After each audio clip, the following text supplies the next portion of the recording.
All right, guys, you know what time it is. It's time to play in the 5-minute pool. And I'm playing Kepamo 3 Ob. I'm playing the Scandinavian. I had a request on the channel to play the Scandinavian again. Someone pointed out it's one of my favorite openings. So here we go. This move I'm going to play Bishop F5. Bishop E6 is also a good move, but Bishop F5 is a little sharper. There's some cool tricks and traps if white doesn't know what they're doing. Okay, against G4, black has to be careful. They have to go Bishop E6 now. Now, if they play Bishop C4, there's a well-known trap where black can play Knight takes G4. It's kind of nifty. So, we'll see if he avoids it. I block in my bishop, my dark square bishop, but oftentimes black like fianchettos this bishop anyways. So I don't think that's too big of a deal. All right, let's just continue like this. And let's back this up. Who is this player? Noritsyn. Noritsyn. I thought that guy was Canadian. Apparently not. Cuba. I don't know how accurate these flags are. Can you just choose like any flag you want on ICC? I think you can. Most people actually put their actual country, but I think you can pretty much choose whatever you want. I'm pretty sure this guy is Canadian. Don't quote me on that. However. Okay, I'm going to go Knight B6 and attack that knight. He might go Knight E5. If he goes Knight E5, maybe I'll just do this and attempt to trade it. Oh, you know what? I maybe could have taken on D4 last move. That's okay, though. Taking that pawn on D4 is often risky anyways, so probably good I didn't do it. Okay, Bishop F4, reasonable. Knight D5 now, maybe? I like the look of that. Yeah.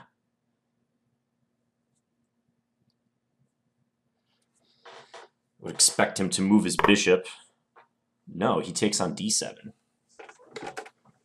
Okay. So that gives me the option of Knight takes F4 if I want. Should I do that? Nah. Not worth it. I'll probably go Bishop E5.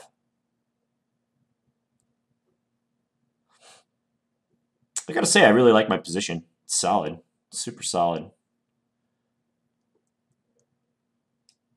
Let's just do this. And then I'm going to go Queen C7 when he recaptures. I'll probably castle long. Structurally, my position is great. Few weaknesses. Nothing to complain about. He has a marginal space advantage, but that's it. He's going to sack the exchange on D5? Really? Guess we'll find out. So I suppose he's going to play Bishop B5 check now. Check. And then E6, okay.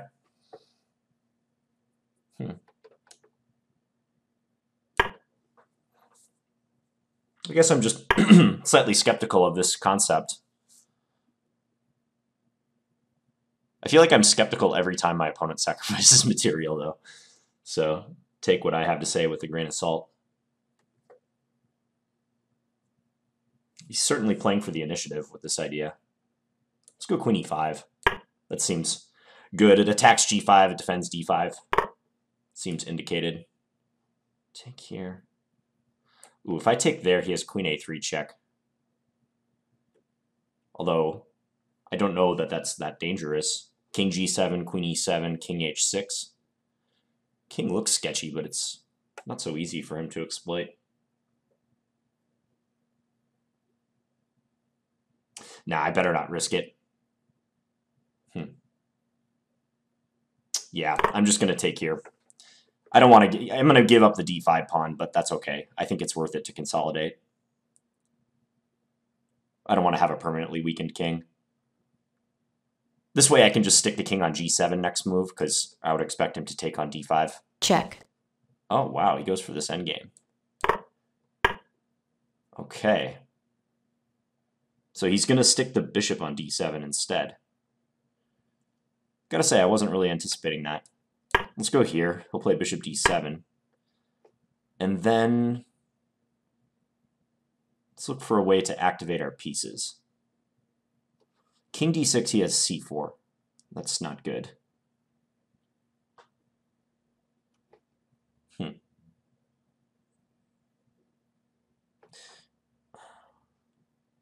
Okay, I'm just going to start pushing my pawns. He can take on d5. We're just going to have to play around his this is solid, but he can't do too much with it at the moment. I could play g5 and just try to go... Let's go h4 first. Maybe go rook h5.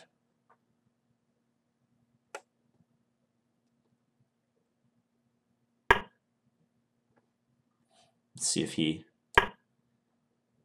how he responds to this. Certainly not going to trade.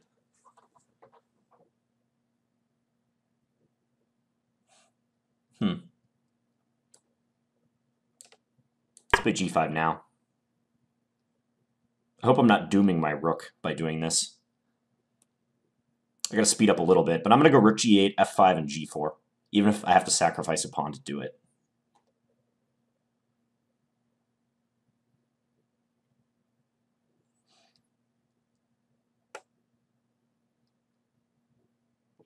Because I do feel like I have a free hand with my current setup, or with his current setup with the bishop on d7 and the pawn on e6.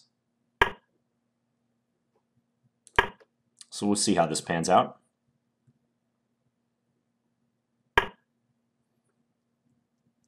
Okay, let's bring this over.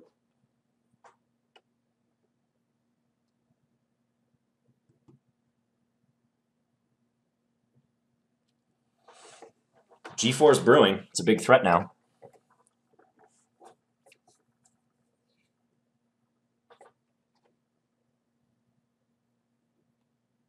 I mean, he might try to attack my queenside pawns with like rook a4, but I think he's kind of slow. Like I'll go a5, b4 just seems too slow. Might make sense for him to move this bishop back, like bishop a4, considering that if I take his pawn then he has bishop b3 check, skewering my king and rook. But I think I'm fast. g4. As soon as g4 hits, he's got issues. a4, okay.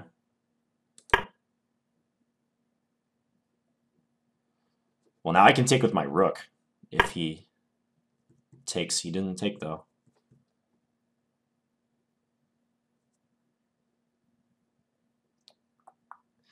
Let's go g3.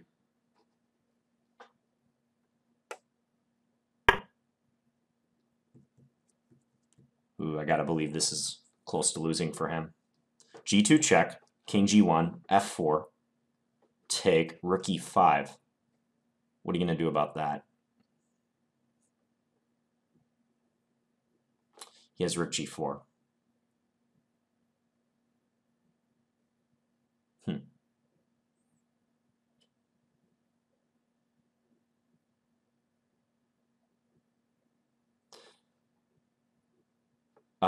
Let's go check anyways. And do that. I am allowing him to play e7 though.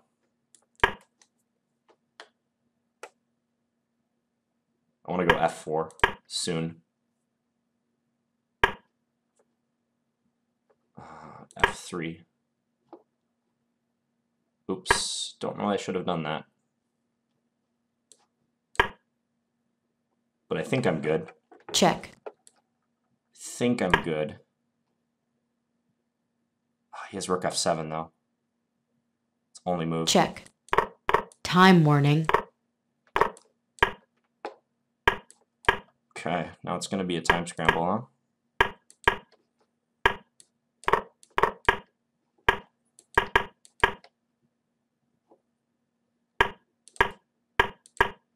Okay.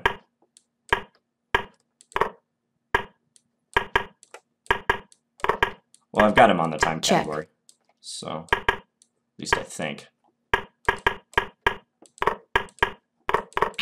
Okay. Had to play rook takes c4 at the end.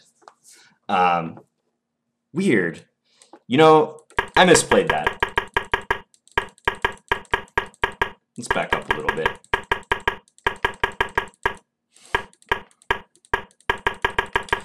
When I had the double rooks and I was trying to get the pawn down to g2, I misplayed it around here. Like maybe this decision right about now. Check. I'm not sure g2 check was any good.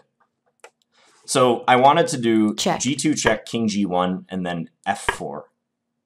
With the idea of rook takes f4, rook e5, and then swinging the rook down to e1. However, I think he has this as a defense. Oh, but you know what? That's not a big deal at all. I can just take and play h3. It's completely winning. Rook e1 on the next move. Yeah, okay, I missed h3. I only saw that check, king takes g2, and white's fine. So maybe that's what I should have done. Just the straightforward move f4 with rook e5 in the works. I bet that's winning. Because if this happens and he gives a check here, that shouldn't make any difference. King d6 or something. Yeah, rook e1 is brewing. A little bit later, I thought he was going to play e7 roundabout here. Sack the pawn and then go win this pawn. And then maybe just stick the bishop on g4, win my g2 pawn. And if he can keep a pair of rooks on the board and play with rook and bishop versus two rooks, this endgame's not so bad for him. I think that would be preferable to exchanging into the rook versus bishop endgame. I wonder also if he had any tricks involving e7 somewhere. Check. Maybe not. Check. That was a nice resource. The fact that he had this move. It's annoying.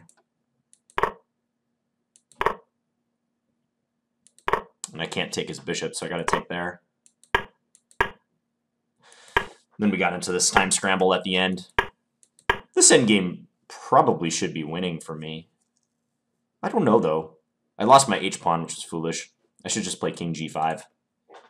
And then check on c3 next move. Maybe it's not winning. If he can liquidate some of the queenside pawns, that would be his best bet.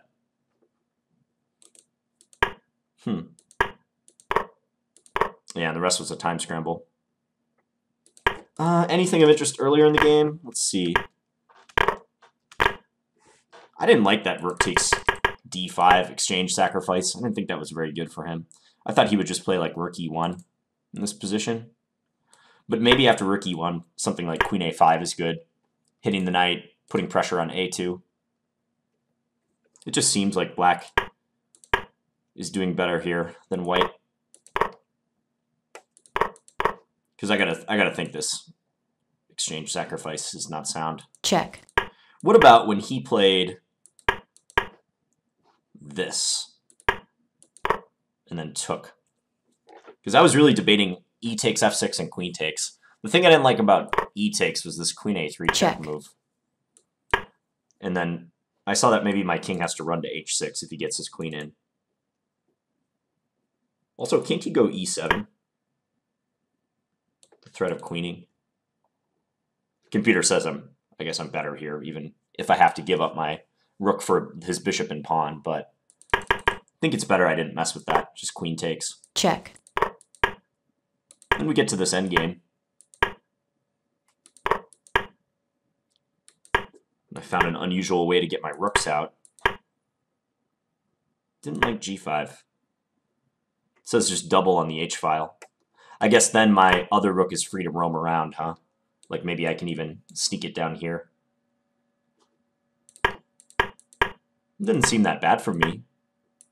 I never felt like this position was out of black's control.